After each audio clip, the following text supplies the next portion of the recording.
నమస్కారం ETV news కి స్వాగతం ముందుగా ముఖ్యాంశాలు నేటి నుంచి పార్లమెంట్ శీతాకాల సమావేశాలు పెద్ద నోట్ల రద్దుపై సర్కార్ను నిలదీస్తామన్న విపక్షాలు ధీటుగా బదిలిస్తామన్న అధికార పక్షం ప్రజలకు నగదు కష్టాలు లేకుండా కేంద్రం పకడ్బందీ చర్యలు విశ్రాంత ఉద్యోగుల సేవలు వినియోగించుకోవాలని బ్యాంకులకు సూచనలు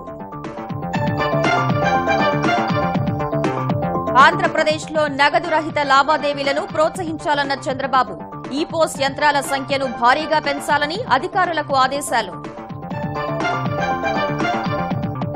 రాయలసీమలో కరువు నివారణకు 1149 కోట్లతో వ్యవసాయాభివృద్ది నిధి ఏపీ కేబినెట్ నిర్ణయం నెలాఖరులోగా పల్స్ సర్వే పూర్తి చేయాలన్న సీఎం గడువులోగా ప్రాజెక్టులు పూర్తి చేసేందుకు తెలంగాణ సర్కారు ప్రయత్నాలు 7,900 కోట్ల రుణం ఇవ్వాలని నాబార్డుకు మంత్రి హరీష్ విజ్ఞప్తి రబీకి కనీస మద్దతు ధరలు పెంచిన కేంద్రం నదుల అనుసంధానంపై కమిటీ ఏర్పాటుకు కేబినెట్ ఆమోదం జకీర్ నాయక్ సంస్థపై 5 ఏళ్లు నిషేధం ఐరోపాకు వలస వెళ్లే వారి జీవితాల్లో మరో పెను విషాదం లిబియా నుంచి ఇటలీ వెళ్తుండగా మధ్యధరా సముద్రంలో పడవ మునక 100 మంది మృతి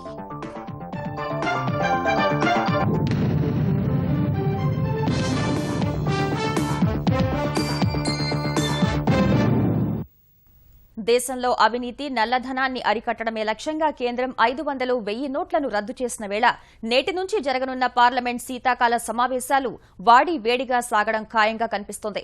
పెద్ద నోట్ల రద్దు సహా మరికొన్ని కీలక అంశాలపై సర్కార్ను ఇరుకున పెట్టేందుకు విపక్షాలన్నీ కలిసి వ్యూహాలు రచించగా అంతే ధీటుగా తిప్పికొట్టేందుకు అధికార పక్షం కూడా సిద్దమైంది. లక్షిత దాడులు, రైతుల సమస్యలు, లోక్సభ, శాసనసభ ఎన్నికలు ఒకేసారి నిర్వహణపై పార్లమెంట్లో కీలక చర్చ జరిగే అవకాశం ఉంది. పార్లమెంటు శీతాకాల సమావేశాలు నేటి నుంచి డిసెంబరు 16 వరకు జరగనున్నాయి. మొత్తం 22 రోజుల పాటు ఉభయ సభలు పనిచేయనుండగా లోక్సభ ముందుకు 22 లేదా 23 బిల్లులు వచ్చే అవకాశం ఉంది. శీతాకాల సమావేశాల్ని సద్వినియోగం చేసుకుని జీఎస్టీ అమలు దిశగా మరో ముందడుగు వేయాలని కేంద్ర ప్రభుత్వం ఆశిస్తోంది. అయితే పెద్ద నోట్ల రద్దు, పాక్ ఆక్రమిత కశ్మీర్లోని ఉగ్ర స్థావరాలపై భారత సైన్యం లక్షిత దాడుల వంటి పరిణామాల నేపథ్యంలో సభా వేదికగా అధికార పక్షాన్ని ఇరుకున పెట్టాలని విపక్షాలు భావిస్తున్నాయి. నరేంద్ర మోదీ ప్రభుత్వం ఏర్పడ్డాక ఎన్నడూ లేని రీతిలో ఏకంగా 13 విపక్ష పార్టీలు కాంగ్రెస్ నేతృత్వంలో జట్టు కట్టాయి. బద్ధ శత్రువులైన టీఎంసీ, సిపిఎం, బీఎస్పీ, ఎస్పీ సహా ఎన్సీపీ, జేడీయూ, డీఎంకే వంటి పార్టీలు పెద్ద నోట్ల రద్దు విషయంలో ఏకమయ్యాయి. సభా కార్యకలాపాల్ని వాయిదా వేసి పెద్ద నోట్ల రద్దు అనంతర పరిణామాలపై చర్చించాలని డిమాండ్ చేస్తూ ఆయా పార్టీలు ఉభయ సభల్లో నోటీసులు ఇచ్చాయి. ఈ మేరకు మంగళవారం ఢిల్లీలో సమావేశమైన విపక్ష నేతలు ప్రభుత్వం తీరును ఎండగట్టాలని తీర్మానించారు. పెద్ద నోట్ల రద్దు వ్యవహారంపై దర్యాప్తు కోసం సంయుక్త పార్లమెంటరీ సంఘం ఏర్పాటుకు డిమాండ్ చేయనున్నట్లు విపక్ష నేతలు సంకేతాలిచ్చారు. बहुत बड़ा स्कैम इसमें हो गया, शायद वो भारत का सबसे बड़ा स्कैम यही निकलेगा और इसकी इंक्वायरी होनी चाहिए. कैसी इंक्वायरी होगी, कौन करेगा, उसके जब चर्चा होगी पार्लियामेंट के अंदर उस वक्त उसमें हम लोग बताएंगे. ये सिलेक्टिव लीकेज हो गई. बीजेपी के लोगों को भी, कई लोगों को मालूम था और अन्य लोगों को भी मालूम था. कई जगह से रिपोर्ट आ रही है कि 8 तारीख से पहले ही 2000 के नोट उन्होंने निकाल लिए. वो कैसे हुआ? अधिकतर लोगों ने कहा कि ये तो इकोनॉमिक सर्जिकल स्ट्राइक हुई है, या दूसरों को सबको मार दो इलेक्शन के बीच में और रूलिंग पार्टी को रखो. ये तमाम चीजें इस दफा इन पे चर्चा होगी सदन में. భవిష్యత్ కార్యాచరణకు సంబంధించిన కొన్ని అంశాలపై మాత్రం విపక్షాలు ఏకాభిప్రాయానికి రాలేకపోయాయి. రాష్ట్రపతి భవన్ వరకు పాదయాత్ర చేయాలని తృణమూల్ అధినేత్రి మమతా బెనర్జీ ప్రతిపాదించగా కొన్ని పార్టీలు నిరాకరించాయి. తొలి రోజే రాష్ట్రపతి వద్దకు వెళ్లి వినతిపత్రం సమర్పించడం సరికాదని, ఆఖరి అస్త్రంగా ఆ పని చేయాలని కాంగ్రెస్ సహా మరికొన్ని పార్టీలు స్పష్టం చేశాయి. అయినప్పటికీ టీఎంసీ ఎంపీలతో కలిసి ప్రణబ్ ముఖర్జీని కలుస్తామన్న మమత కొన్ని పార్టీలు తమతో కలిసి వచ్చే అవకాశముందని చెప్పారు. అవినీతి, నల్లధనం మహమ్మారుల్ని దేశం నుంచి పారదోలేందుకే పెద్ద నోట్లు రద్దు చేసినట్లు స్పష్టం చేస్తున్న అధికార పక్షం ఈ విషయంలో దూకుడుగా వ్యవహరించేందుకు సిద్ధమవుతోంది. ప్రజలు మద్దతు ఇస్తున్నందున పెద్ద నోట్ల రద్దుపై ఏమాత్రం వెనక్కి తగ్గకుండా విపక్షాల విమర్శల్ని తిప్పికొట్టాలని భావిస్తోంది. శీతాకాల సమావేశాల్ని సద్వినియోగం చేసుకుని అవినీతిని ఏ పార్టీ వ్యతిరేకిస్తుందో, ఏ పార్టీ సమర్థిస్తుందో ప్రజలకు తెలియజెప్పడమే లక్ష్యంగా వ్యూహాలు రచిస్తోంది. And to say that the government have informed some people advance is an absurd allegation. No advance information or no leak was made to anybody whatsoever, because there has to be an element of surprise, because the unscrupulous elements, they will take advantage of the same That's why this announcement was made on November 8th after the cabinet meeting. The secrecy is the main ingredient of this entire operation. This is a war against corruption and war against black money. That being the case, there is no question of sharing with anybody. పెద్ద నోట్ల రద్దుతో పాటు లక్షిత దాడులు, పాక్ పట్ల భారత విదేశాంగ విధానం, కశ్మీర్లో ప్రస్తుత పరిస్థితి, ఒకే హోదా ఒకే పింఛను వంటి అంశాలపై పార్లమెంటు సమావేశాల్లో చర్చ జరిగే అవకాశం ఉంది. లోక్సభ, శాసనసభల ఎన్నికల్ని ఒకేసారి నిర్వహించడం, అందుకోసం రాష్ట్రాలు కొంత ఖర్చు చేయడంపైనా చర్చించే అవకాశం ఉంది. పెద్ద నోట్ల రద్దు నేపథ్యంలో ప్రజలకు మరింత విస్తృత స్థాయిలో బ్యాంకింగ్ సేవలు అందించడంపై కేంద్ర ఆర్థిక శాఖ దృష్టి సారించింది. ఈ మేరకు కీలక సూచనలు చేస్తూ భారతీయ బ్యాంకుల సంఘానికి లేఖ రాసిన ఆర్థిక శాఖ విశ్రాంత ఉద్యోగుల సేవలను ఉపయోగించుకునే అంశాల్ని పరిశీలించాలని కోరింది. రద్దీని తట్టుకునేందుకు అదనపు సమయం పనిచేయాల్సి వస్తే ఒకే వ్యక్తి ఎక్కువ గంటల పాటు కష్టపడకుండా విశ్రాంత ఉద్యోగుల్ని రంగంలోకి దింపాలని సూచించింది. విశ్రాంత ఉద్యోగుల సేవలను ఉపయోగించుకోవడం సహా వారికి పారితోషికం చెల్లించడంపై విధి విధానాలు రూపొందించి సాధ్యమైనంత త్వరగా బ్యాంకులకు అందించాలని భారతీయ బ్యాంకుల సంఘాన్ని ఆర్థిక శాఖ కోరింది. పెద్ద నోట్ల రద్దు తర్వాత బ్యాంకు ఉద్యోగులు ఎంతగానో శ్రమిస్తున్నారని కొనియాడిన ఆర్థిక శాఖ అదనపు సమయం పనిచేస్తున్న వారందరికీ ఆహారం, రవాణా వంటి సౌకర్యాలు కల్పించాలని సూచించింది. మహిళా ఉద్యోగుల భద్రతపై ప్రత్యేక శ్రద్ధ పెట్టాలని నిర్దేశించింది. ఆంధ్రప్రదేశ్లో నగదు రహిత లావాదేవీలను ప్రోత్సహించేలా అన్ని అవకాశాలను పరిశీలించాలని ముఖ్యమంత్రి చంద్రబాబు అధికారులకు దిశానిర్దేశం చేశారు. ఈ విషయంలో సమర్థంగా పనిచేస్తున్న కెన్యా, నైజీరియాలను ఆదర్శంగా తీసుకోవాలని సూచించారు. రైతు బజార్లు, పెట్రోల్ బంకులు, థియేటర్లు, మీ సేవా కేంద్రాలు, వ్యాపార కూడళ్లలో తక్షణం వీలైనన్ని ఈ-పోస్ యంత్రాలను అందుబాటులోకి తెచ్చి ఎక్కడ చిల్లర సమస్య తలెత్తినా అధికారులు అప్రమత్తమై సమస్యను పరిష్కరించాలని స్పష్టం చేశారు. నోట్లన్నీ ప్రధాన బ్యాంకుల దగ్గరే ఉంచకుండా ప్రైవేటు, కోఆపరేటివ్ బ్యాంకులకు కూడా అందేలా చర్యలు తీసుకోవాలన్నారు. జిల్లాల్లో పరిస్థితిని కలెక్టర్లు ఎప్పటికప్పుడు పర్యవేక్షించాలన్న ఆయన చిల్లర సమస్య తలెత్తకుండా ఆలయాల హుండీ ఆదాయాన్ని ఏ రోజుకా రోజు బ్యాంకుల్లో జమ చేసేలా దేవాదాయ శాఖ చర్యలు తీసుకోవాలన్నారు. ఎలక్ట్రానిక్ కరెన్సీని విస్తృతంగా ఉపయోగించేలా ప్రజలను చైతన్యవంతం చేయాలని కోరారు. గ్రామీణ ప్రాంతాల్లోనూ ప్రతి ఒక్కరికి నగదు అందుబాటులో ఉండేలా చర్యలు తీసుకోవాలన్న ముఖ్యమంత్రి నోట్ల కొరత అధికంగా ఉన్న జిల్లాలపై బ్యాంకర్లు దృష్టి పెట్టాలన్నారు. 500 నోట్లు త్వరితగతిన రాష్ట్రానికి వచ్చేలా ఆర్థిక శాఖ కార్యదర్శి ముంబైలో ఆర్బీఐ అధికారులకు అందుబాటులో ఉండాలని ఆదేశించారు. ఎస్బీఐ ఏటీఎంలలో 2000 నోట్లు విత్డ్రా చేసుకునేలా ఎల్లుండికల్లా సాఫ్ట్వేర్లో మార్పులు చేయాలని సూచించిన చంద్రబాబు ఎస్బీఐ దగ్గరున్న నగదు నిల్వల్ని ఇతర బ్యాంకులకు సర్దుబాటు చేసి సహకరించాలని కోరారు.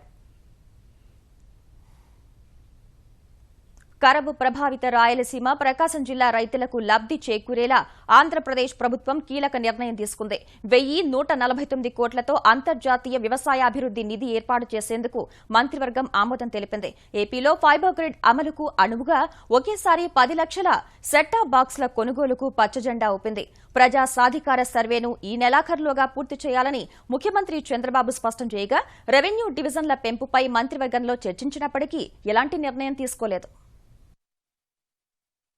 ముఖ్యమంత్రి చంద్రబాబు అధ్యక్షతన మంగళవారం సమావేశమైన ఆంధ్రప్రదేశ్ మంత్రిమండలి పలు అంశాలపై చర్చించడం సహా కీలక నిర్ణయాలు తీసుకుంది. ఏపీ ఫైబర్ గ్రిడ్ కోసం ఒకేసారి 10 లక్షల సెటప్ బాక్సుల కొనుగోలుకు ఆమోదం తెలిపింది. ఇందుకోసం బ్యాంకుల నుంచి 300 కోట్ల రూపాయల రుణం తీసుకునేందుకు ఏపీ ఫైబర్ కు అనుమతించింది. ఈ పథకంలో రూటర్ సహా ఇంటర్నెట్, కేబుల్ టీవీ, టెలిఫోన్ సేవలు అందించేందుకు ప్రతి వినియోగదారుడికి 4000 రూపాయల విలువైన 2 బాక్సులు ఇస్తారు. వీటిని సులభ వాయిదాల్లో చెల్లించుకునే వెసులుబాటు కల్పిస్తారు. తొలి దశలో 10 లక్షల బాక్సులు కొన్నప్పటికీ వచ్చే 2 ఏళ్లలో మొత్తం 40 లక్షల ఇళ్లకు బాక్సులు ఇచ్చేలా ప్రణాళిక సిద్ధం చేశారు. నెలకు 149 రూపాయలకే ఉచిత టెలిఫోన్ సౌకర్యం, 10 MBPS వేగంతో కూడిన ఇంటర్నెట్, ఉచిత ఛానళ్లతో కూడిన కేబుల్ టీవీ ఇవ్వాలని తొలుత ప్రతిపాదించగా సాధారణ వినియోగదారుడికి అవసరమయ్యే పే ఛానళ్లను కూడా అందించనుంది. ఇక రాష్ట్రంలో ప్రజల ఆర్థిక, సామాజిక స్థితిగతులను తెలుసుకునేందుకు చేపట్టిన ప్రజా సాధికార సర్వేలో జాప్యంపై సీఎం ఆగ్రహం వ్యక్తం చేసినట్లు తెలిసింది. నెలాఖరులోగా సర్వే పూర్తి చేయాలని నిర్దేశించినట్లు మంత్రి అచ్చెన్నాయుడు వెల్లడించారు. పల్స్ సర్వే ముఖ్యమంత్రి గారు చాలా సీరియస్గా ఈరోజు క్యాబినెట్లో దీని మీద డిస్కస్ చేశాం. సర్వే ఈ నెలాఖరుకు పూర్తి చేసి ఏదైతే మనం మందునాథన్ కమిషన్ వేసామో వారికి ఈ సర్వే ఇస్తే మనం కాపు రిజర్వేషన్స్ ఒకటి ఫైనలైజ్ చేసుకోవాలి. చాలామంది దీని మీద అపోహలు పడుతున్నారు. ఏదో సర్వే చేస్తే మా వాస్తవాలన్నీ తెలిస్తే ఏవో పథకాలు తీసేస్తామని చెప్పి కొంతమంది తప్పుడు సమాచారం ఇస్తున్నారు. దయ ఉంచి ఎవ్వరు కూడా దీని మీద అనుమానం పడవలసినటువంటి అవసరం లేదు.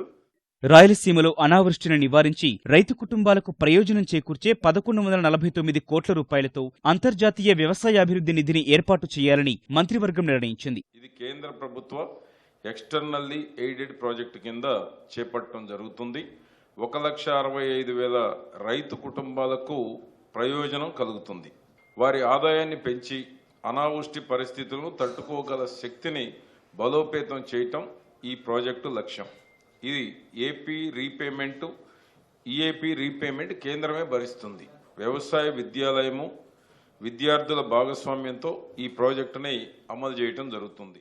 ఇకపై ప్రతి సమావేశంలోనూ అగ్రిగోల్డ్ కేసు పురోగతిపై చర్చ చేపట్టాలని కేబినెట్ నిర్ణయించింది. మాజీ మంత్రి ముద్రగడ పాదయాత్రకు సంబంధించి క్షేత్రస్థాయి పరిస్థితులు, పోలీసులు అనుసరిస్తోన్న విధానాన్ని డీజీపీ సాంబశివరావు మంత్రివర్గానికి వివరించినట్లు తెలిసింది.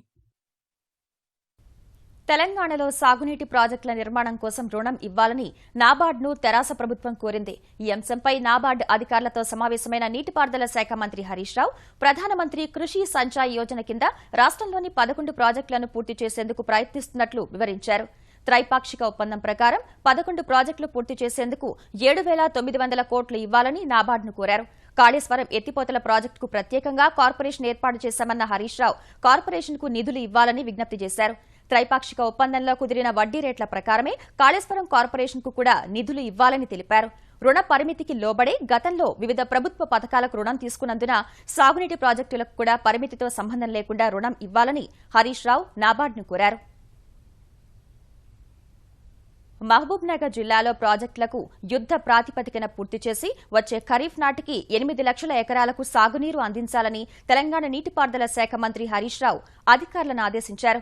నిర్మాణంలో ఉన్న ప్రాజెక్టుల పనుల పురోగతిపై జిల్లా మంత్రి జూపల్లి కృష్ణారావు ప్రణాళికా సంఘం ఉపాధ్యక్షుడు నిరంజన్ రెడ్డితో కలిసి వీడియో కాన్ఫరెన్స్ నిర్వహించిన హరీష్ రావు కల్వకుర్తి, నెట్టెంపాడు, భీమా, కోయిల్ సాగర్ పనులు, భూసేకరణ ప్రక్రియపై చర్చించారు. గడువులోగా భూసేకరణ ప్రక్రియను పూర్తి చేయాలని ఆదేశించిన మంత్రి పురోగతిపై ప్రతి వారం సమీక్షించాలని కలెక్టర్లు, ఎమ్మెల్యేలను ఆదేశించారు. ముఖ్యమంత్రి కేసీఆర్ ఈ ప్రాజెక్టులపై ప్రత్యేకంగా దృష్టి సారించారని, అందుకు అనుగుణంగా సాగునీటి లక్ష్యాన్ని చేరుకోవాలని స్పష్టం చేశారు. గుత్తేదారులు, అధికారులు, ఇంజనీర్లు, స్థానిక శాసనసభ్యులు పూర్తి సమన్వయంతో పనిచేసి గడువులోగా ప్రాజెక్టుల్ని పూర్తి చేయాలని మంత్రి స్పష్టం చేశారు.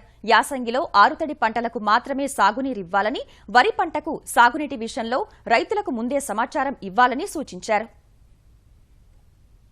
రబీలో పంట దిగుబడిని పెంచి ఆహారోత్పత్తుల ధరలు నియంత్రించడమే లక్ష్యంగా కేంద్ర ప్రభుత్వం కీలక నిర్ణయం తీసుకుంది.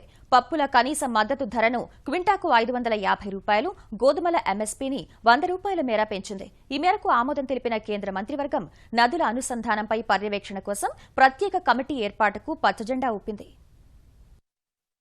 2016-17 రబీకి సంబంధించి వేర్వేరు పంటలకు ఇచ్చే కనీస మద్దతు ధరల్ని కేంద్ర ప్రభుత్వం పెంచింది. ప్రధాని నరేంద్ర మోదీ నేతృత్వంలో ఆర్థిక వ్యవహారాలపై ఏర్పాటైన కేబినెట్ కమిటీ ఢిల్లీలో సమావేశమై వ్యవసాయ ఖర్చులు, ధరల కమిషన్ సిఫార్సులకు ఆమోదం తెలిపింది. పప్పులు, నూనె గింజల సాగు విస్తీర్ణాన్ని పెంచే లక్ష్యంతో ఆయా పంటలకు ఎంఎస్పీకి అదనంగా బోనస్ ను ప్రకటించింది. ఫలితంగా గతేడాది క్వింటాకు 3,500 రూపాయలుగా ఉన్న శనగల కనీస మద్దతు ధరను 4,000కు పెంచింది. ఎర్ర కందిపప్పు కనీస మద్దతు ధరను 550 రూపాయల మేర పెంచి 3,950 రూపాయలుగా నిర్ణయించింది. గతేడాది క్వింటా 3,350 రూపాయలుగా ఉన్న ఆవాల కనీస మద్దతు ధరను 3,700కు పెంచింది. కుసుమ మద్దతు ధరను 400 రూపాయల మేర పెంచి 3,700గా నిర్ణయించిన కేంద్రం బార్లీ కనీస మద్దతు ధరను 100 రూపాయలు పెంచి 1,325 రూపాయలుగా నిర్ణయించింది. గోధుమల కనీస మద్దతు ధరను క్వింటాకు 100 రూపాయల మేర పెంచి 1,625 రూపాయలకు చేర్చింది. ఇదే సమయంలో సుప్రీంకోర్టు ఆదేశాల మేరకు నదుల అనుసంధానంపై ప్రత్యేక కమిటీ ఏర్పాటు చేసేందుకు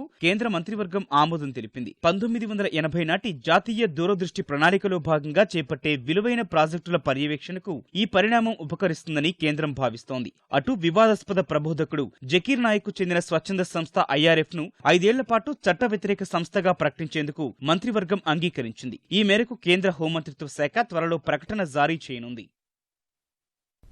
తెలంగాణలో నేటి నుంచి 1500 ప్రభుత్వ పాఠశాలల్లో డిజిటల్ తరగతులు ప్రారంభం కానున్నాయి. జూబ్లీహిల్స్లోని సాఫ్ట్ నెట్ స్టూడియోలో డిజిటల్ తరగతుల్ని విద్యాశాఖను పర్యవేక్షిస్తున్న ఉప ముఖ్యమంత్రి కడియం శ్రీహరి లాంఛనంగా ప్రారంభించనున్నారు. తొలి విడతగా టీఎస్ క్లాసుల బోధనా పద్ధతిని అమలు చేసేందుకు ప్రారంభోత్సవ కార్యక్రమాన్ని విద్యాశాఖ ఖరారు చేసింది. ప్రైవేట్ పాఠశాలలకు ధీటుగా ఆధునిక సాంకేతికతను ఉపయోగించుకుని విద్యా వ్యవస్థలో నాణ్యత ప్రమాణాలు పెంచడం ద్వారా సర్కారీ బడులను బలోపేతం చేసేందుకు ఈ డిజిటల్ తరగతుల్ని ప్రవేశపెట్టారు. ఇవాళ ప్రారంభమయ్యే డిజిటల్ తరగతులు ప్రతిరోజు ఉదయం 10:30 నుంచి మధ్యాహ్నం 12:55 వరకు, మధ్యాహ్నం 2 గంటల నుంచి సాయంత్రం 4 గంటల వరకు ప్రసారం కానున్నాయి. భద్రాద్రి థర్మల్ విద్యుత్ కేంద్రం కోసం 1000 కోట్లు ఖర్చు చేసిన తర్వాత ఆ ప్రాజెక్టు భవిష్యత్తు అగమ్య గోచరంగా మారిందని తెలంగాణ పీసీసీ అధ్యక్షుడు ఉత్తమ్ కుమార్ రెడ్డి విమర్శించారు. కేవలం 270 మెగావాట్ల విద్యుత్ కేంద్రం కోసం ముందు చూపులేని ప్రభుత్వ నిర్ణయమే ఖజానాపై భారం పడేందుకు కారణమైందని ఆరోపించారు. బీహెచ్ఈఎల్ నిర్మిస్తున్న భద్రాద్రి థర్మల్ విద్యుత్ కేంద్రానికి తక్కువ ఖర్చుతో పూర్తయ్యే సూపర్ క్రిటికల్ సాంకేతిక పరిజ్ఞానం వాడకుండా గతించిన సబ్ క్రిటికల్ సాంకేతిక పరిజ్ఞానాన్ని వాడటమే ప్రాజెక్టు భవితవ్యాన్ని ప్రమాదంలో పడేసిందని విమర్శించారు. మిగులు బడ్జెట్ ప్రవేశపెట్టిన తెరాస సర్కార్ ఇప్పుడు జీతాలు ఇవ్వలేమని చెప్పే పరిస్థితికి రావడం దారుణమని ఆవేదన వ్యక్తం చేశారు. BHEL నుంచి 270 మెగావాట్స్ పవర్ ప్లాంట్స్ తీసుకోవడం రాష్ట్ర శ్రేయస్సుకి వ్యతిరేకం. మీరు అనుసరిస్తున్న ఈ ప్రపోజల్స్ ఏదో రాంగ్. ఇది ఎందుకంటే ఇది సబ్ క్రిటికల్ టెక్నాలజీ. ఇప్పుడు సూపర్ క్రిటికల్ టెక్నాలజీ వచ్చిన తర్వాత సుదీర్ఘ కాలంగా ఈ పవర్ ప్లాంట్స్ యొక్క లైఫ్ రాష్ట్రానికి ఇది పెను భారంగా మారబోతుంది. కొన్ని వేల కోట్ల అదనపు ఖర్చు అవుతుంది రన్నింగ్ కాస్ట్. భద్రాద్రి తాప విద్యుత్ ఉత్పత్తి కేంద్రం నిర్మాణంపై విపక్షాలు అసత్య ఆరోపణలు చేస్తున్నాయని తెలంగాణ విద్యుత్ శాఖ మంత్రి జగదీష్ రెడ్డి మండిపడ్డారు. తెరాస సర్కార్ ఎలాంటి రాజకీయ అవినీతికి తావు లేకుండా పారదర్శకంగా పనిచేస్తోందని స్పష్టం చేశారు. కొంతమంది జాతీయ హరిత ట్రైబ్యునల్ కు వెళ్లారని చెప్పిన ఆయన ఎన్జీటీ స్టే ఎత్తివేసినా కొత్త కార్యనిర్వహణ మండలి అనుమతులు రావాల్సి ఉందని వెల్లడించారు. పవర్ ప్లాంట్ నిర్మాణం గురించి మాట్లాడుతున్నారు గొప్ప మేధావులు. అంతకుముందు ఎన్నడూ కూడా తెలంగాణలో పవర్ ప్లాంట్ల నిర్మాణం చేయాలని సోయి లేదు. ఇవాళ పారదర్శకంగా బహిరంగంగా కేంద్ర ప్రభుత్వ రంగ సంస్థ BHEL కు భద్రాద్రి పవర్ ప్లాంట్ నిర్మాణం బాధ్యతల్ని మనం అప్పచెప్పినాం. ప్రభుత్వ రంగ సంస్థల నుంచి కూడా డబ్బులు లంచాలు తీసుకోవచ్చు అనే కళ మీ నాయకుడికి ఉందేం కానీ మాకు అట్లాంటి అలవాట్లు ఆలోచనలు ఎప్పుడు కూడా లేవు. ఆ చరిత్ర లేదు మాకు. తెలంగాణలో వ్యవసాయ ఆధారిత పరిశ్రమలు అధికంగా రావాల్సిన అవసరం ఉందని నిజామాబాద్ ఎంపీ కవిత అభిప్రాయపడ్డారు. నిజామాబాద్ జిల్లాలో పసుపు ఆధారిత పరిశ్రమల ఏర్పాటుకు అవకాశాలను పరిశీలించేందుకు వచ్చిన పతంజలి సీఈఓ బాలకృష్ణతో కలిసి క్షేత్రస్థాయిలో పర్యటించిన ఆమె నందిపేట్ మండలం లక్కంపల్లి సెజ్ను పరిశీలించిన తర్వాత నూత్పల్లిలో పసుపు పంటలను పరిశీలించారు. వేల్పూర్లో పసుపు రైతులతో మాట్లాడారు. నిజామాబాద్ జిల్లాలో పసుపు ఆధారిత పరిశ్రమను ఏర్పాటు చేయాలని యోగా గురు బాబా రామ్దేవ్ కు కవిత విజ్ఞప్తి చేయగా త్వరలోనే పసుపు ఆధారిత పరిశ్రమ ఏర్పాటు చేసేందుకు కృషి చేస్తామని పతంజలి సీఈఓ బాలకృష్ణ వెల్లడించారు. పరిశ్రమ ఏర్పాటుకు ప్రభుత్వ పరంగా అన్ని రకాల సహకారం ఉంటుందని కవిత బాలకృష్ణకు హామీ ఇచ్చారు. వ్యవసాయ ఆధారిత పరిశ్రమలు నిజామాబాద్లో స్థాపించడానికి వారు సుముఖంగా ఉన్నారు. వారికి మామూలుగా ప్రభుత్వం నుంచి రావాల్సినటువంటి ఇన్సెంటివ్స్ ఏవైతే ఉంటాయో మన టీఎస్ ఐపాస్ పాలసీ కింద అవన్నీ కూడా ఇవ్వడం జరుగుతుంది. పతంజలి గ్రూపు ఇవాళ భారతదేశంలో మంచి పెద్ద గ్రూప్గా ఉన్నది కాబట్టి మరి ఆ గ్రూప్కి సంబంధించినటువంటి కార్యక్రమాలు మన జిల్లాలో జరిగితే, మన తెలంగాణలో జరిగితే యువతి యువకులకు ఉద్యోగాలు రావడంతో పాటు రైతులందరికీ కూడా లాభం జరుగుతుందని నేను నమ్ముతా ఉన్నాను. ప్రధాని నరేంద్ర మోదీ పిలుపు మేరకు తాను దత్తత తీసుకున్న నెల్లూరు జిల్లా పుట్టన్రాజువారి కండ్రిగలో క్రికెట్ దిగ్గజం సచిన్ తెండూల్కర్ ఇవాళ పర్యటించనున్నారు. గ్రామంలో అభివృద్ది పనుల కోసం ఎంపీ లాడ్స్ నుంచి 2.80 కోట్లు కేటాయించిన సచిన్ వాటిని ఇవాళ స్వయంగా పరిశీలించనున్నారు. తొలుత 1,15,00,000 రూపాయలతో నిర్మించిన కమ్యూనిటీ హాల్ను ప్రారంభిస్తారు. స్వచ్ఛ భారత్ కు బ్రాండ్ అంబాసిడర్ అయిన సచిన్ స్వచ్ఛ భారత్ పై అధికారులతో ముఖాముఖి నిర్వహిస్తారు. రెండో విడతగా నెర్నూరు, గొల్లపల్లి గ్రామాలను దత్తత తీసుకుని 1,60,00,000 వ్యయంతో చేపట్టబోయే అభివృద్ది కార్యక్రమాలకు శంకుస్థాపన చేస్తారు. క్రీడా మైదానంలో ఏర్పాటు చేసిన బహిరంగ సభలో పాల్గొని యువతకు క్రీడా పరికరాలు అందిస్తారు. 2 గంటల సేపు సచిన్ పర్యటన సాగనుండగా అధికారులు, పోలీసులు కట్టుదిట్టమైన ఏర్పాట్లు చేశారు. జీవితంలో నిర్దేశించుకున్న లక్ష్యాలను చేరుకోవడంలోనే ఆనందం ఉందనే విషయాన్ని ప్రతి ఒక్కరూ గుర్తించాలని మార్గదర్శి chit fund private limited managing director Shailaja Kiran చెప్పారు. చిత్తూరు జిల్లా కుప్పం ఇంజనీరింగ్ కళాశాల స్నాతకోత్సవంలో ముఖ్య అతిథిగా పాల్గొన్న ఆమె లక్ష్య సాధనలో ఎన్ని సవాళ్లు ఎదురైనా వాటిని సమర్థంగా ఎదుర్కొని విజయాలు సాధించడాన్ని విద్యార్థి దశ నుంచే అలవర్చుకోవాలని విద్యార్థులకు సూచించారు. విద్యార్థి దశ ఎంతో విలువైనదని, ఈ కాలాన్ని సద్వినియోగం చేసుకుంటే ఎలాంటి లక్ష్యాన్నైనా సాధించవచ్చని శైలజ కిరణ్ వివరించారు. ఏ రంగంలో ఉన్నప్పటికీ మానసిక, శారీరక ఆరోగ్యానికి తగిన విశ్రాంతి అవసరమని తెలిపారు. దురలవాట్లకు దూరంగా ఉంటూ క్రమశిక్షణతో మెలిగినప్పుడే ఆరోగ్యవంతులుగా జీవించగలుగుతారని పేర్కొన్నారు. జీవిత గమనంలో ఎన్ని ఇబ్బందులు ఎదురైనా ఆత్మస్థైర్యంతో ముందుకు సాగుతూ లక్ష్యాలను సాధించాలని సూచించారు. ఈటీవీ నిర్వహించిన కార్తీక దీపోత్సవం విజయవాడలో కొత్త కాంతులు నింపింది. వేద పండితుల మంత్రోచ్చారణలు, ప్రవచనకారుల ప్రసంగాలతో నగరంలో ఆధ్యాత్మిక శోభ వెల్లివిరిసింది. మొగల్ రాజపురం సిద్ధార్థ పబ్లిక్ స్కూల్ ప్రాంగణంలో నిర్వహించిన కార్యక్రమానికి భారీ సంఖ్యలో హాజరైన మహిళలు దీపాలు వెలిగించి భక్తి పారవస్యంలో మునిగి తేలారు. ఈ కార్యక్రమానికి ఆంధ్రప్రదేశ్ వ్యవసాయ శాఖ మంత్రి ప్రత్తిపాటి పుల్లారావు, జెడ్పీ చైర్పర్సన్ గద్దె అనురాధ, విజయవాడ తూర్పు MLA Gadde Rammohan, inter board కార్యదర్శి ఉదయలక్ష్మి హాజరయ్యారు.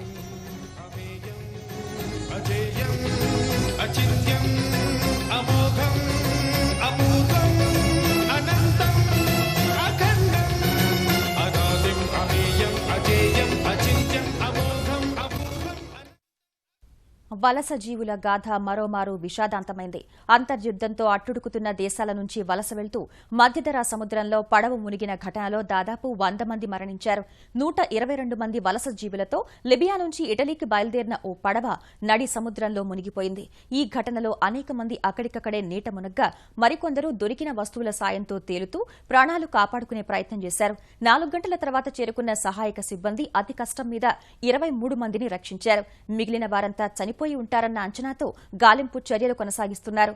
వలస వెళ్తూ మధ్యధరా సముద్రంలో పడవ మునిగిన ఘటనల్లో ఇప్పటి వరకు 4,271 మంది చనిపోయినట్లు అంచనా.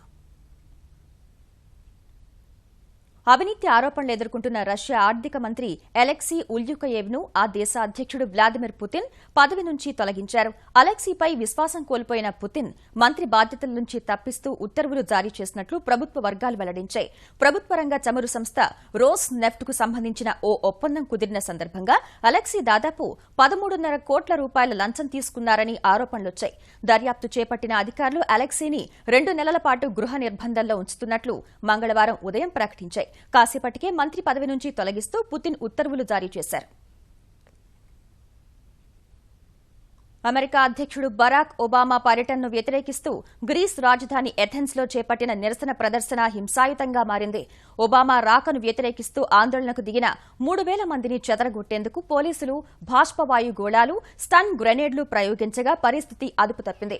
పోలీసులతో ఘర్షణకు దిగిన ఆందోళనకారులు ఆస్తుల విధ్వంసానికి పాల్పడ్డారు. పెట్రోల్ బాంబులు విసురుతూ పెను బీభత్సం సృష్టించారు. గ్రీస్లో 1967-74 మధ్య నియంతృత్వ పాలన సాగించిన సైన్యానికి అమెరికా మద్దతివ్వడంపై గ్రీస్లోని వామపక్షాలు ఇప్పటికీ కోపంగా ఉన్నాయి. ఏటా నిర్వహించే అమెరికా వ్యతిరేక ఆందోళనలకు 2 రోజుల ముందు ఒబామా ఎథెన్స్ కు రావడం వామపక్ష సభ్యుల్ని తీవ్ర ఆగ్రహానికి గురిచేసింది.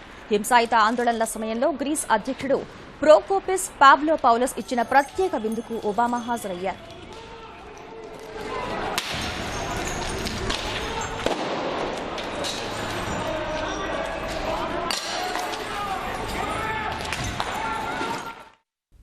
గనుల అక్రమ తవ్వకాల కేసులో నిందితుడు కర్ణాటక మాజీ మంత్రి గాలి జనార్దన్ రెడ్డి తన కుమార్తె పెళ్లి కోసం భారీ స్థాయిలో ఏర్పాట్లు చేశారు.